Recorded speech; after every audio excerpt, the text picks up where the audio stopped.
you go. Good morning, everyone. My name is Gaelyn, and we're with the Marine Education Center, and we are here for another Facebook Live video. Today we're going to be talking about plankton. So before we begin really looking at plankton, you have to know what a plankton is. So a plankton is going to be an organism that is free-flowing. So it's going to be something that cannot really swim very well. It's going to be a weak swimmer, and they're going to drift with the current. So a current is going to be, water moving in a specific direction. So plankton is going to be moving with that water. Wherever the current is going, that's where plankton is going as well. So usually plankton are going to be small, but they don't have to be small because they can be very large. So things even like jellyfish are going to be considered plankton because they are not strong swimmers. So they can contract their bell like this and they can move, but they aren't going to be able to fight against the current. If they are at the shore where a wave is coming through, the jellyfish is going to wash up onto the beach and not be able to swim away if it needs to. So it's considered plankton. There are two major categories of plankton. There are phytoplankton and zooplankton. So phytoplankton, the prefix phyto means plant. So phytoplankton are going to be plant-like plankton. So what do plants do? They photosynthesize. So phytoplankton are going to be photosynthesizing plankton. So they're very, very small, and they are in high abundance. So they are all over the ocean, and they are constantly performing photosynthesis, which means they are using CO2, water, and nutrients and sunlight, and they are creating glucose and using that to feed themselves, basically, and then they are producing oxygen. So that means that most of our oxygen in the atmosphere is actually coming from the ocean and not necessarily from trees. Yes, we do get a lot of oxygen from trees, but most of it's coming from the ocean because the planet is 70-something% water. So those phytoplankton are photosynthesizing, they're doing their job, and then you have the zooplankton. So the zooplankton are going to be animal-like plankton. So zoo means animal, and these animal-like plankton are going to be doing what animals do. They're going to eat other things to get energy. So zooplankton are going to be feeding on phytoplankton or other zooplankton depending on their size. So sometimes they eat each other. But the phytoplankton are going to be the base of the food chain, and then you have your zooplankton coming in and eating all those phytoplankton, and then you have your smaller fish that come in and eat those plankton. So they are serving a very, very, very important purpose because without them the entire food web would collapse and our oceans would not be as productive as they are, and then they wouldn't be doing their job for us. Ocean has several jobs for us, right? We use it recreationally for fun, commercial fishing industry, which contributes to our economy, and it's also just pretty, right? We enjoy looking at the ocean, and it controls a whole lot of our climate and our weather. So even these super tiny microscopic organisms that you can't see are producing very important phenomenon that we have that control our lives, basically, as humans. So we have some plankton here to look at. So what we did is, do we have a toe? Yeah, we get it. Lacey is going to get our plankton toe. So what we did is we pulled a plankton toe in the bayou. So we're located on Davis Bayou, and we collected some plankton ourselves. So in order to collect plankton, you need a special tool that has very, very, very small holes. Thanks, Lacey. So you need a plankton toe that has very, very small holes. It's kind of like a screen as well. You pull it through the water. It's got this rope attached to it. Ours is not in the best condition, but it's fine. And then it's got this jar at the bottom of it. So all the water is filtered through the screen, and then you catch lots of plankton in your jar. So after we do that, we're able to put our sample in a petri dish, so our water sample in a petri dish, and then look at it under a microscope and see what we caught. So here's our water sample. There's lots and lots of detritus in here right now, so that's just like plant matter or decaying dead matter, organic things in the water, so anything like grass or wood or fish poop, you name it, that's going to be in the water as well. So especially in our bayous. So we have our petri dishes, and we have our microscope right here. This microscope is different from your normal compound microscope that you would use like in a microbiology lab. This microscope, I believe it only goes up to 10 max, 10 magnification, I don't know. But it doesn't have an eyepiece. It connects to the iPad and then projects the image onto the iPad. So, via Wi-Fi.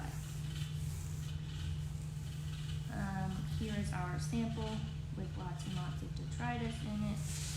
And here is what we are looking at. So there's thousands and thousands of species of plankton in the world, and because of that, they can be very, very difficult to identify because there's so many. And whenever you're looking at something that's microscopic, it's hard to look at it and figure out which physiological features are going to separate it from another one. But usually what we have mostly are going to be copepods. So copepods are going to be zooplankton, so they're going to be eating your phytoplankton. And we have 13,000 species that we know of. So those are the ones that we have described. In science, when you describe a species, that means you designate a Latin name to it, and it's separated from another. So we have 13,000 species of copepods that we know of, and that means that there's thousands of other ones that we don't know about. So these guys are actually going to be what you probably know as sea monkeys. So when you were a kid, if you ever had a sea monkey farm, you were usually dealing with a group of copepods. And this is also what the character Plankton off of SpongeBob is. He is a type of copepod. So he has those two identifying antennas at the top, and then he has an eye spot in the middle, and a few small appendages to help him swim around in the water. So they do have the ability to move, they are locomotive, but like I said in the beginning, they are very, very weak. So even though they are moving in our small petri dish here, they are not going to be able to fight a current because the current is going to be much stronger than they are. So I think we mostly have phytoplankton up in here right now. These guys, since they rely on the sunlight, the phytoplankton, they are going to be more abundant in summer and springtime than in the winter. Because I see something moving. They're relying on that sunlight. So then your zooplankton are going to be more abundant whenever your phytoplankton are abundant because they're going to be eating that. So yeah, here's something moving right here. Yeah, there he is, bouncing around. Mm-hmm. If you guys have any questions or any comments about it, if you can see it, let us know in the comments that you saw it, even if it's after it's done being live. If you have any questions or comments, we will get back to you. This plankton is really interesting. Where did our one big guy go? I don't know. We got some other really good video of some stuff moving around earlier. We'll post it in the comments so you guys can see because it was really cool.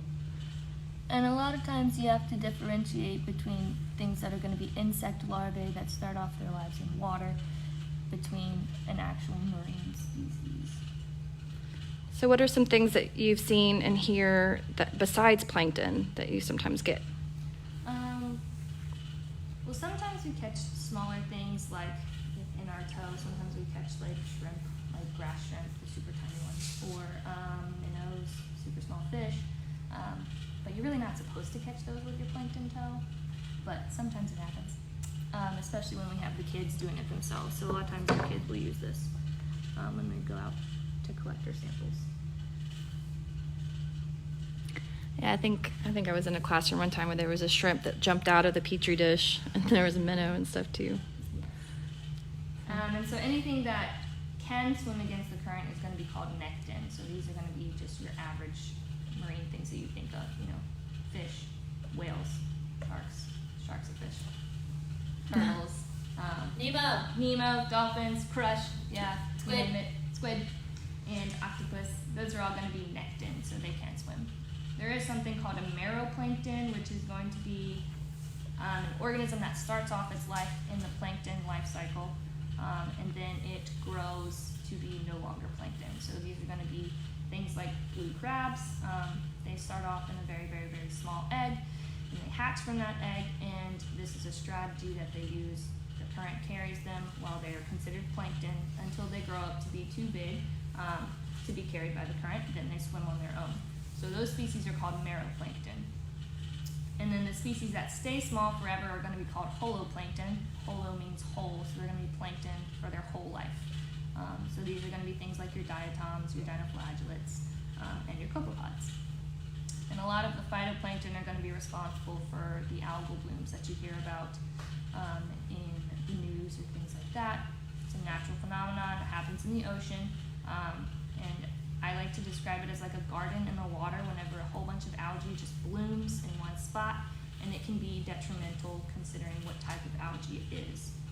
Some of them are toxic, some of them strip the oxygen from the water, and all those things the living things need the oxygen to breathe.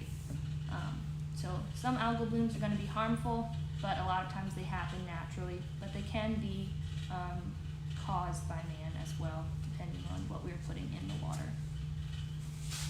Okay. See if we see anything else one more time. Can't see those big ones we saw moving around earlier, but we'll post it in the comments. I got a video of it. It was really cool.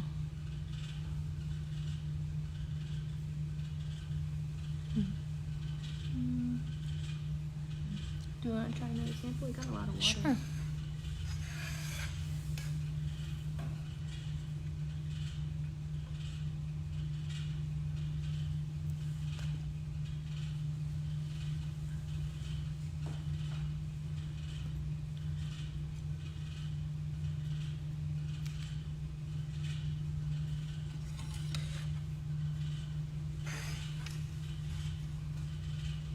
Ooh. See, it's crazy how different it looks. Ooh, there's stuff swimming around. Oh, yeah, look at that. Same water sample, but two totally different results. Wow, y'all see all that? Those are speedy. They just look like little blurs. What do you think those are? I think a lot of those look like insects to me. They're so fast. Yeah, they probably well, are. and the way that they're zooming, and then some of them kind of like have that hard exoskeleton on them. Do some of these insects eat some of these plankton? Yeah, so they're going to be feeding on a lot of this stuff whenever they're in this life stage, and then as they get older, they're going to switch it up. But they're playing a lot with this algae, so I'm wondering if they're eating that. Very interesting. You never know what you're going to get. And you can kind of see them with your eye if you just look at it. But this means that there can be thousands and thousands of different types of species of plankton in just 1 teaspoon of seawater. So every time you go to the beach, think about what's in your hair. But it is very cool, and it's very, very, very important for everything, the whole processes of the planet. So. I think that's all the time we have for today. It's a little bit of a shorter lesson. We got some kids coming in, so I think we're going to wrap it up, huh? All right. Sounds good. Thanks for watching, guys. Thank you. We'll see you next time, and let us know in the comments if you have any questions or just want to say hey.